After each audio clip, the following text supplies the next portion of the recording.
Tirur bus സ്റ്റാൻഡിലെ വ്യാപാരികൾ ഇന്ന് കട തുറന്നില്ല. കഷ്ടതയിലായി ബസ് തൊഴിലാളികളും യാത്രക്കാരും. ഇന്നലെ പെയ്ത കനത്ത മഴയെ തുടർന്നാണ് തിരൂർ ബസ് സ്റ്റാൻഡിനകത്ത് വെള്ളം പൊന്തിയത്.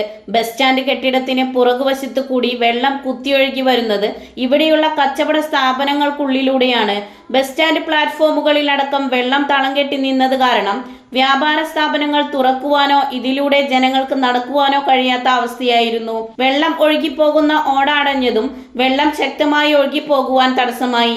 10 മണിയോടുകൂടി നഗരസഭയിലെ തൊഴിലാളിയും തിരൂർ നസീസ് ഹോട്ടലിലെ തൊഴിലാളികളും ചേർന്ന് സ്ലാബ് ഉയർത്തുകയും ഓടയിലെ തടസ്സം മാറ്റുകയും ചെയ്തതോടുകൂടി വെള്ളം പൂർണ്ണമായും ഒഴുകി തുടങ്ങി.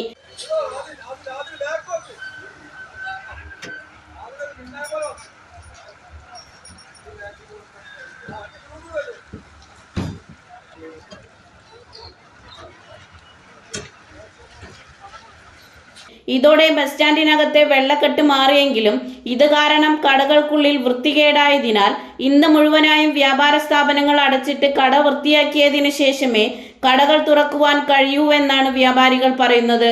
തിരൂർ ബസ് സ്റ്റാൻഡിനകത്ത് ഏറ്റവും കൂടുതലുള്ളത് ചായക്കടകളും കൂൾബാറുകളുമാണ്.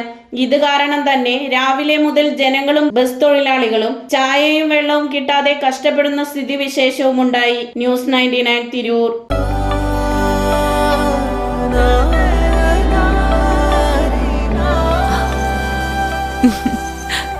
ആചാരങ്ങളും ആഘോഷങ്ങളും പലപ്പോഴും പലതാണ്. അതുപോലെ തന്നെയാണ് നമ്മൾ അണിയുന്ന ആഭരണങ്ങളും.